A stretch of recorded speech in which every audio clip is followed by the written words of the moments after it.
Hello दोस्तों, राधे राधे। पितृपक्ष यानी साल में कुछ ऐसे दिनों की वह समय अवधि जिस दौरान हम अपने दिवंगत पितरों को याद करते हैं, उनकी आत्मा की शांति के लिए दान, तर्पण, पूजा आदि करते हैं और उनका आशीर्वाद हमारे जीवन पर सदैव बना रहे, इसकी कामना करते हैं। पितृपक्ष या श्राद्ध करीब 16 दिनों के होते हैं और इसका हिंदू धर्म में विशेष महत्व बताया गया है। हिंदू पंचांग के अनुसार बात करें तो पितृपक्ष की शुरुआत भाद्रपद मास के शुक्ल पक्ष की पूर्णिमा तिथि शुरू होती है और अश्विन मास की अमावस्या को इसका समापन होता है। जैसा कि हमने पहले भी बताया है कि हिंदू धार्मिक शास्त्रों के अनुसार 16 दिनों तक चलने वाला यह पितृपक्ष पूरी तरह से हमारे पितरों को समर्पित होता है। इस दौरान हम उनकी आत्मा की शांति के लिए श्राद्ध, तर्पण, पिंडदान, पूजा आदि करते हैं। इस दौरान विशेष तौर पर कौवों को भोजन कराया जाता है, क्योंकि ऐसी मान्यता है कि कौवों के माध्यम से भोजन पितरों तक पहुंच जाता है। इसके अलावा बहुत से लोग ऐसा भी मानते हैं कि पितृपक्ष में हमारे पितृ ही कौवों के रूप में पृथ्वी पर आते हैं, इसलिए इस दौरान भूल से भी उनका अनादर नहीं करना चाहिए और उन्हें हमेशा ताजे बने भोजन का पहला हिस्सा देना चाहिए। पितृपक्ष के नियम। पितृपक्ष की अवधि जहां पूरी तरह से पितरों को समर्पित होती है, वहीं दूसरी तरफ इस दौरान किसी भी तरह का शुभ कार्य नहीं किया जाता है। ऐसा माना जाता है कि पितृपक्ष की इस अवधि में यदि खुशी का कोई भी काम किया जाए तो इसे पितरों की आत्मा को कष्ट पहुंच सकता है। ऐसे में इस अवधि के दौरान शादी, मुंडन, गृह प्रवेश इत्यादि मांगलिक और शुभ कार्य भी करना नहीं चाहिए। साथ ही मुमकिन हो तो इस दौरान कोई बड़ी चीज भी खरीदने से बचें। इसके अलावा पितृपक्ष की अवधि विशेष रूप से उन लोगों के लिए वरदान साबित हो सकती है जिनकी कुंडली में पितृदोष मौजूद होता है। क्या आपकी कुंडली में भी पितृदोष है? यह जानने के लिए आप हमारे व्हाट्सएप पर और व्यक्तिगत परामर्श कर सकते हैं। इसके अलावा पितृपक्ष के दौरान आप कुछ विशेष उपाय करके भी इन दोषों का प्रभाव अपने जीवन से कम या दूर भी कर सकते हैं। पितृपक्ष की इस अवधि में पितरों के निमित्त पिंडदान किया जाता है और यह परंपरा हमारे यहाँ सदियों से चली आ रही है। बहुत से लोग काशी और गया भी जाते हैं और पितृपक्ष में अपने पितरों का पिंडदान करते हैं। इसके अलावा बहुत से लोग इस दौरान ब्रह्म भोज करवाते हैं। बहुत से लोग अपने पितरों की प्रिय वस्तुओं का अपनी यथाशक्ति अनुसार दान पुण्य भी करते हैं। माना जाता है इन सभी कार्यों को करने से हमारे पितृ प्रसन्न होते हैं और इनका आशीर्वाद हमारे जीवन पर हमेशा बना रहता है।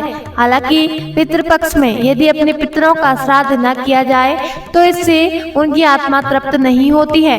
कहा जाता है इससे उन्हें शांति भी नहीं मिलती है। पितृपक्ष में तर्पण की सही विधि। पितृपक्ष में बहुत से लोग रोजाना यानी 16 दिनों की अवधि तक लगातार अपने पितरों के लिए तर्पण करते हैं, तो वही कुछ लोगों को जिन्हें अपने पितरों के देह त्यागने की तिथियां याद होती हैं, वह उसी तिथि पर ब्राह्मणों को अपने पितरों के नाम से भोजन आदि कराते हैं। श्राद्ध वाले दिन आप ब्राह्मणों को अपने घर बुलाकर उन्हें भोजन कराएं। भोजन कराने के बाद जितना भी आपसे मुमकिन हो आप उन्हें दान दें, भेंट दें और उनका आशीर्वाद लें और फिर उन्हें विदा करें।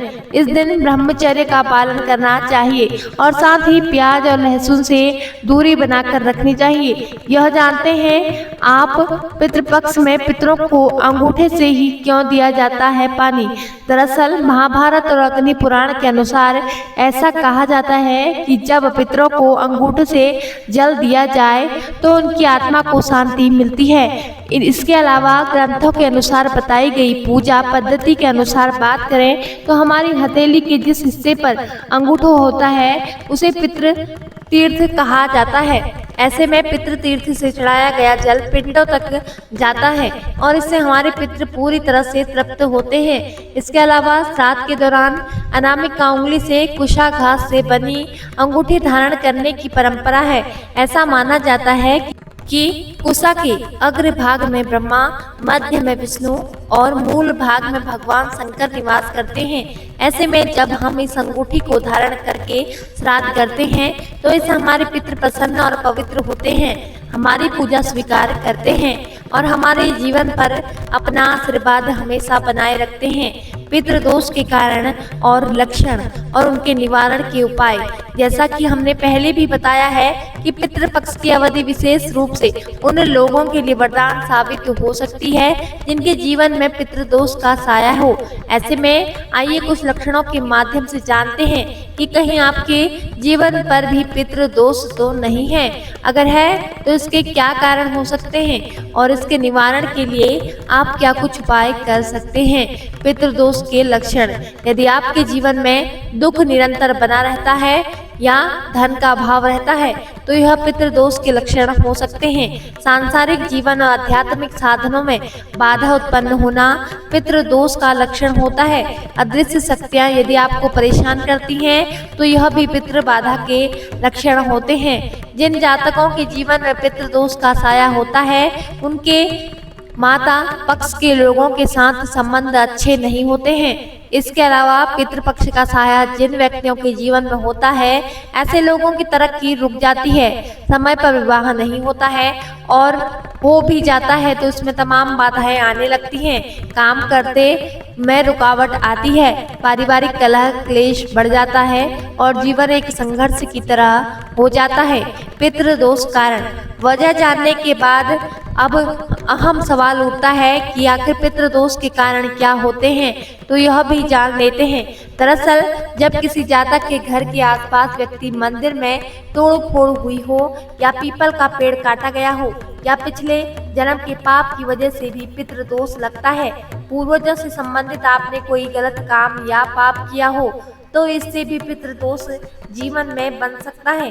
यदि व्यक्ति पाप कर्मों में संलग्न हो तो इससे भी पूर्वज रुष्ट हो जाते हैं और जीवन में पितृदोष का साया बन जाता है। इसके अलावा यदि आपने कभी भी गाय, कुत्ते या किसी भी निर्दोष जानवर को सताया हो, परेशान किया हो तो भी पितृदोष आपके जीवन में लगता है। पितृदोष निवारण उपाय, विशेष रूप से पितृपक्ष के दौरान पितरों का नियम पूर्वक श्राद्ध करें। इसके लिए आप हमारे मार्गदर्शन में भी इस पूजा को संपन्न कर सकते हैं। इसके अलावा रोज सुबह और शाम घर में संध्या वंदन के समय कपूर जलाएं, घर का वास्तु सुधारें और ईशान कोण को मजबूत बनाएं। हनुमान चालीसा का पाठ करें, श्राद्ध पक्ष के दिनों में तर्पण करें और अपने पूर्वजों के प्रति अपने मन में श्रद्धा, भक्ति, इज्जत रखें। अपने कर्म सुधारें, तामसिक भोजन का त्याग करें और जानवरों को परेशान करना बंद करें। परिवार के सभी को एक समान इज्जत दें और क्रोध कम करें। जितना मुमकिन हो कौवों, चिड़ियों, कुत्तों और गायों को भोजन कराते रहें। पीपल और बरगद के वृक्ष के नीचे जल चढ़ाएं, केसर का तिलक लगाएं। श्राद्ध का सबसे उपयुक्त समय है कुतुब बेला। क्या होता है यह समय, आइए जानते हैं। दरअसल मान्यता है कि श्राद्ध पक्ष में 16 दिनों तक हमेशा श्राद्ध को कुतुब काल में ही संपन्न किया जाना चाहिए। सवाल उठता है कि आखिर यह कुतुब काल क्या होता है। दरअसल दिन का 8वां मुहूर्त कुतुब काल कहलाता है। दिन के अपराह्न 11:30 से लेकर 12:24 तक का समय श्राद्ध कर्म के लिए विशेष रूप से शुभ माना गया है और इसे ही कुतुब काल कहते हैं। ऐसे में आप मुमकिन हो तो इसी समय अपने पितरों के निमित्त धूप जलाएं, तर्पण करें और ब्राह्मणों को भोजन कराएं। तो दोस्तों, आपको यह जानकारी कैसी लगी कमेंट करके जरूर बताएं और हमारे चैनल को सब्सक्राइब जरूर करें। धन्यवाद। जय श्री कृष्णा, जय माता दी।